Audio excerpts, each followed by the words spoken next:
আমার বিপদে আমার প্রয়োজনে রাত ৩টার সময় যাকে আমি পাশে পাবো, যে নিঃস্বার্থভাবে ছুটে চলে আসবে, যে কুসুমের দরকার রাত ৩টা বাজে, কোনো এক্সকিউজ দিবে না, এটাই আসলে আমার কাছে বন্ধু। এবং একইভাবে আমিও তার জন্য করতে পারবো, আমাকেও তো করতে পারতে হবে।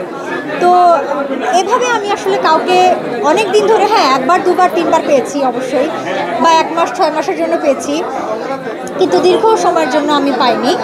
অভিনয় শিল্পী বা নির্মাতা হিসেবে আমি বলতে পারবো না, আমি ব্যক্তি কুসুম শিকদার হিসেবে বলতে পারবো।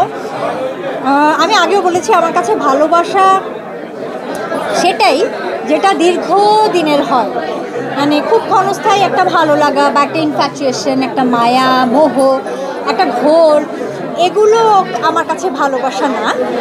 এগুলো যেগুলো আমি টার্ম বললাম, এগুলো সেগুলোই, মায়া মোহ ঘোর, এগুলো, বা মানুষ অনেক সময় আচ্ছন্ন হয়ে থাকে। কিন্তু ভালোবাসা আমার কাছে সেটাই যেটা দীর্ঘদিন থাকে, এবং সেটাই যেটা আমাকে আমার মতো করে দেখবে, দেখতে পছন্দ করবে, আমাকে আমার মতো করে মেনে নেবে। এটাই আমার কাছে ভালোবাসা। আমার জার্নিতে তো আমি তো এটা সবসময় বলি, ভাই, আমার এটা বলতে ভালো লাগে না, কিন্তু কথাটা সত্যি, যে আমার কিন্তু ইন্ডাস্ট্রিতে কোনো বন্ধু আসলে নেই। এখন বন্ধু মানে কি? বন্ধু মানে হচ্ছে, আগে বলছিলাম ওনাদেরকে গল্পটা, প্রথম মেকআপ করেছিল আমার জসিম এখন ইউএসএতে থাকে। আজকে ভীষণ মিস করছি জসিমকে। সে ন্যাশনাল অ্যাওয়ার্ডও পেয়েছিল মেকআপের জন্যে। তো হ্যাঁ, তো জসিমই প্রথম করেছিল আমার মেকআপ। আমাকে প্রশ্ন করা হয়েছে, এই যে ফার্স্ট অ্যানিভার্সারি হচ্ছে মেকআপ আর্টিস্ট অ্যাসোসিয়েশনের, আমার কেমন লাগছে? আমার ভীষণ ভালো লাগছে, কারণ ব্যক্তিগতভাবে আমি অনেক ইন্টারভিউতে বলেছি যে আমাদের যারা মেকআপ আর্টিস্ট আছেন তাদের প্রপার সম্মান বা শ্রদ্ধা আমরা করতে পারি না। একটা খুব জেনারেল ক্যারেক্টার ছাড়া অফ ট্র্যাক যে সমস্ত চরিত্র আছে, যেগুলোকে আমরা সিনেমায় দেখি বা নাটকে দেখি বা শর্ট ফিল্ম, এনিথিং, পর্দায় ভিজুয়াল মাধ্যমে দেখি, এগুলোতে সবসময় দেখা যায় অভিনয় শিল্পীকে নিয়েই অনেক চর্চা হয়, অথবা কখনো কখনো ডিরেক্টরকে নিয়ে বা গল্পটা নিয়ে চর্চা হয়।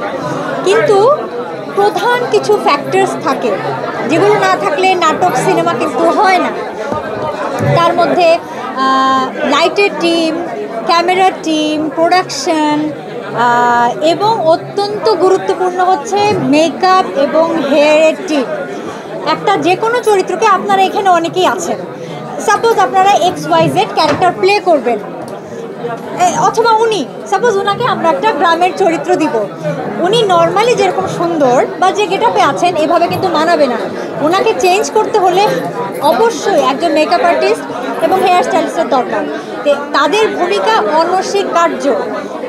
যে কোনো দেশের ফিল্ম ইন্ডাস্ট্রিতে মেকআপ আর্টিস্ট কিন্তু প্রচণ্ডভাবে গুরুত্বপূর্ণ ভূমিকা পালন করে এবং ভীষণভাবে শ্রদ্ধা করা হয় তাদেরকে। আমাদের দেশে কেন যেন একটু কম হয়, আশা করছি এখন থেকে হবে।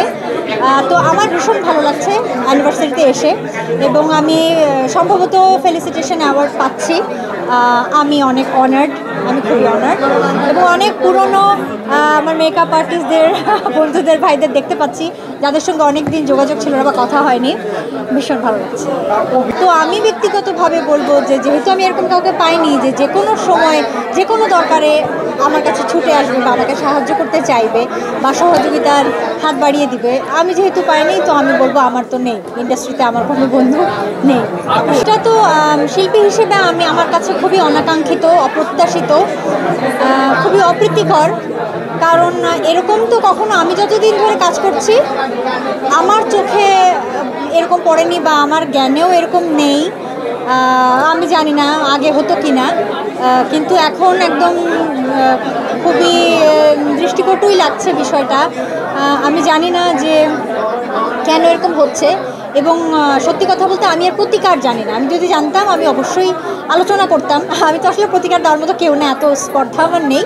আলোচনা করতাম হয়তো বন্ধুদের সঙ্গে, কিন্তু আমি জানি না, বাট এটা খুবই অপ্রত্যাশিত।